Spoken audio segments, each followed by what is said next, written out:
오늘 첫 번째 용의주로서는 에코프로 제시해 주셨는데요. 헝가리 공장 관련 이슈가 붙으면서 상당히 강한 모습 만들어내고 있습니다, 반장님. 네. 시장에서는 올해 보다 보면 이런 기업들이 있죠. 성장 이야기는 잠시 내려놓고 좀 내 몸집을 먼저 다지겠다며 조용히 이제 기반을 쌓는 회사.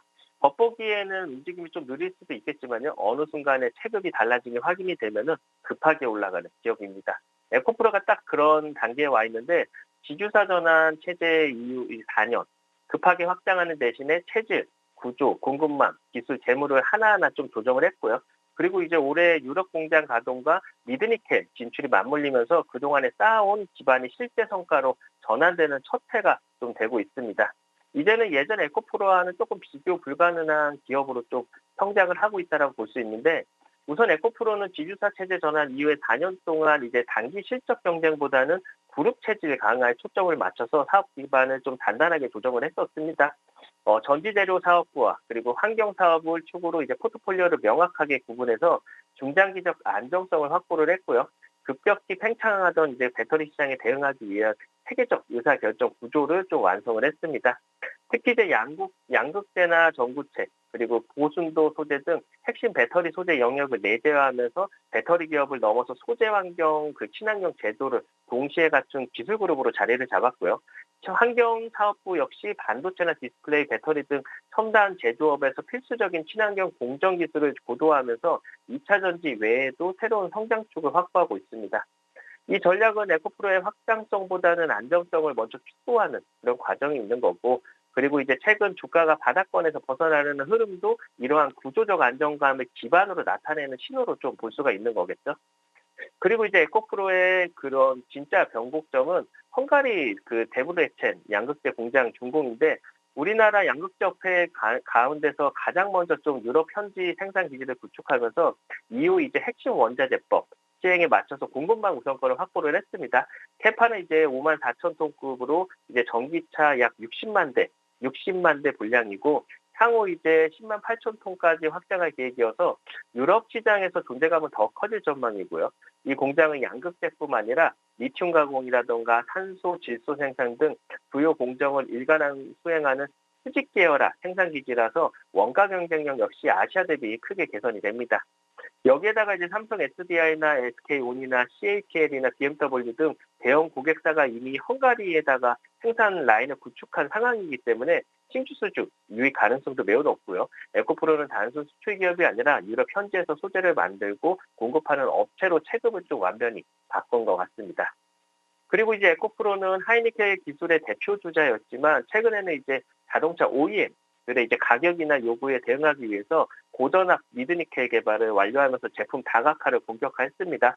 미드니켈 같은 경우는 니켈 함량을 60% 수준으로 낮춰서 원가를 크게 줄인 양극재로서 이제 향후 중저가 전기차 시장 확대에서 수요가 좀 빠르게 늘어날 제품군이긴 한데 특히 이제 에코프로 같은 경우는 인도네시아 재련소 약 4개에 약 7천억 가량 투자를 하면서 저가 양질 니켈 확보 체계를 갖추고 있어서 미드니켈 경쟁력은 다른 기업과 비교해서 우월히 좀 확보가 된 상태입니다. 또 차세대 NCA라든가 NCM 하이니켈 양극재 같은 경우는 에너지 밀도나 수명, 안정성 모두 인정받으면서 글로벌 완성차가 가장 선호하는 제품군으로 자리를 잡아놓고 있는 상태고요. 기존의 이제 하이니켈 시장 지배력에 미드니켈 시장을 더한 에코프로 같은 경우는 이제 고급형, 중저가 시장을 동시에 커버하는 포트폴리오 기업으로 진화를 하고 있는 겁니다. 차트를 보시면은 주가는 바닥권에서 한 차례 이제 강한 상승이 나타난 이후에 되돌림 구간에서도 잘 살아있는 상황입니다. 어떻게 보면 주가는 이제 고점에서 이제 바닥에서 이제 추세를 돌아서려는 모습이고요. 어떻게 보면 거래 대금이 이번에 강력하게 연속적으로 붙어주면서 완벽하게 바닥 구간을 좀 탈출을 했다라고 볼 수 있는 수준까지 온 것 같아요. 이번에 이제 10만 원까지 다시 안착을 해준다면요. 다시 한번 상승 랠리가 이어질 수 있는 가능성이 열려있는 만큼 10만 원 안착 여부 좀 확인이 필요하겠습니다. 정리해보면 에코프로는 이제 단순한 양극재만 잘 만드는 회사가 아니라 유럽 생산 기지를 가진 글로벌 소재 기업으로 급격히 레벨업한 상태입니다. 하이니켈 독주에서 미드니켈까지 제품군 확장을 시작을 했고요. 지주사 체제를 기반으로 미래 성장축을 공고히 다지는 전략도 흔들림이 없습니다. 앞으로 시장이 단기 실적보다는 체질 개선 그리고 글로벌 캐파의 프리미엄을 주는 구간이 오면은 에코프로 같은 구조적 성장주는 다시 한번 재평가받을 여지가 큽니다. 오늘의 용의주 에코프로였습니다. 유럽 시장에서의 존재감을 더욱더 키워나갈 에코프로입니다. 주가 과연 10만 원 선 그 윗구간으로 올라설 수 있을지 한번 지켜보시죠. 이렇게 첫 번째 용의주 에코프로였고요. 두 번째 용의주로서는 HLB 제시해 주셨습니다. 이 종목 같은 경우에는 호재성 소식이 전해지면서 오늘도 역시나 강한 모습 만들어내고 있습니다, 반장님. 네, 기업의 변화는 역시 이제 보통 실적보다는 구조에서 많이 바뀐다고 하는데 겉으로는 이제 적자 기업처럼 보일 수 있겠지만 안에서는 비용 구조를 바꾸고서 이제 비효율을 걷어내고 버릴 건 버리고 집중할 건 집중하면서 조용히 체질을 뒤엎는 기업인데 바로 HLB도 그렇습니다. 지난 몇 해 동안 변화를 준비를 해놓은 상태인데 누구보다 이제 공격적인 M&A를 했지만 단순 확장이 아니라 편입 이후의 재편, 정합 통합, 정립, 통합을 가장 치밀하게 해온 그룹이고요. 그 결과가 드디어 숫자로 터져나오기 시작을 했고 적자했던 계열사들이 줄줄이 흑자로 돌아서면서 HLB식 리빌딩이 시장에서 재평가되는 첫 사이클이 좀 열리고 있는 상황인 것 같습니다. 우선 HLB그룹 같은 경우는 10개 상장사 중에 무려 6곳이 흑자를 냈고요. 그중에서 이제 4곳은 전년 적자에서 완전히 턴어라운드를 하는 성과를 만들었는데 HLB 바이오스텝이나 글로벌이나 이노베이션, 제넥스북스 작년만 해더라도 적자했던 기업들이지만 올해 각 이제 두 자리 흑자 혹은 수억 원대 흑자로 좀 돌아섰습니다. 바이오스텍 같은 경우는 18억 적자에서 11억 원 흑자로 전환이 됐고 그리고 이제 단순히 비용 절감이 아니라 그룹 내 신약 개발사들과의 수주 시너지가 직접 실적으로 연결되기 시작을 했는데요. 제넥스 같은 경우는 역시 편입 1분기만 흑자 성공을 했고요. 마이크로바이옴 신약 개발이 과감히 중단하고 수익성이 보장된 산업용 초수 사업에 집중한 게 좀 주요했습니다. 이미 이제 HLB 그룹은 희망적 미래가 아니라 냉정한 이제 사업적 기반의 포트폴리오를 재편하고 있다라는 증거이기도 하고요. 이 모든 변화는 결국 이제 하나의 결론으로 이어질 텐데 HLB의 체질 개선은 숫자로 확인되는 단계에 이제 좀 진입을 하고 있구나라는 걸 우리가 볼 수가 있는 겁니다. 그리고 사실 HLB 하면은 리보세라닙에 대해서 시선이 쏠릴 수밖에 없는데 HLB가 개발 중인 간암신약 이제 리보세라닙은 캄벨리주막하고 변홍요법으로서 이제 간암 세포 이제 세포암 1차 치료제 시장에서 게임 체인저로 오랫동안 기대를 받았습니다. 그런데 이제 중요한 점은 단순히 결과만 좋았다는 게 아니라 그 결과가 두 번 동일하게 이제 최고 권위지에 거제됐다는 점을 좀 볼 수가 있는데 2023년도에 이어서 이번에도 전체 데이터를 포함한 최종 분석이 다시 란셋 동양학회에 좀 실렸습니다.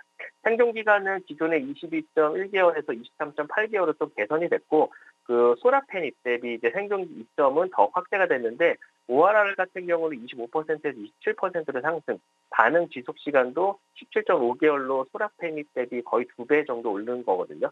특히 이제 중요한 하이건 분석에서 연령이나 인종, 기저질환이나 뭐 AFP라든가 BCLC 등 병기 등 대부분의 집단에서 위험비가 1 미만이, 그러니까 즉 이제 모든 환자군에서 일관된 치료 혜택이 나타냈다는 뜻인데 한마디로 정리하면은 리보세라닙 병용요법은 특정 환자에게만 효과 있는 신약이 아니라 전 세계 표준 치료 후보군으로 올라온 신약이라는 점이 권위 있는 전언을 통해서 재차 입증이 된 겁니다.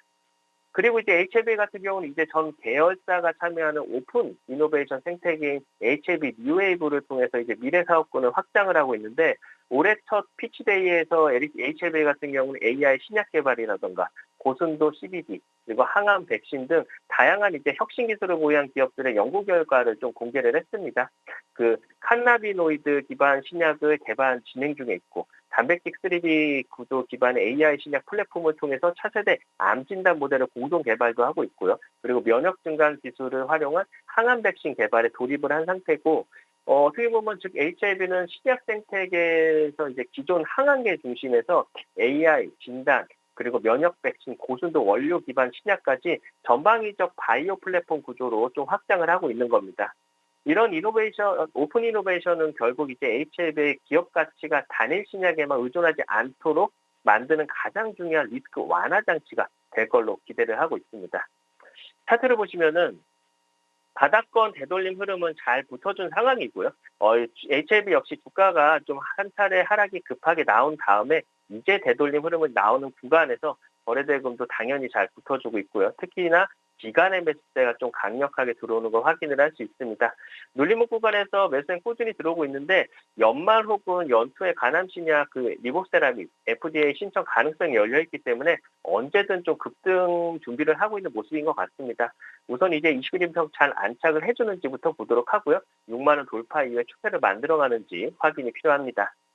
경내에 보면 HLB는 단순히 한 가지 인상 이슈로 움직이는 기업이 아닙니다. 이제 계열사 전반의 흑자 전환, 그리고 불필요한 사업 정리, 신사업 집중, 그리고 리보세라믹 글로벌 3상 성과 재확인까지 그룹 구조 전체가 다시 정렬된 시점인 것 같습니다. 오늘의 용의주 HLB였습니다. 체질 개선이 숫자로 입증되기 시작한 HLB입니다. 주가 과연 6만 원 선 돌파할지부터 먼저 지켜보시죠.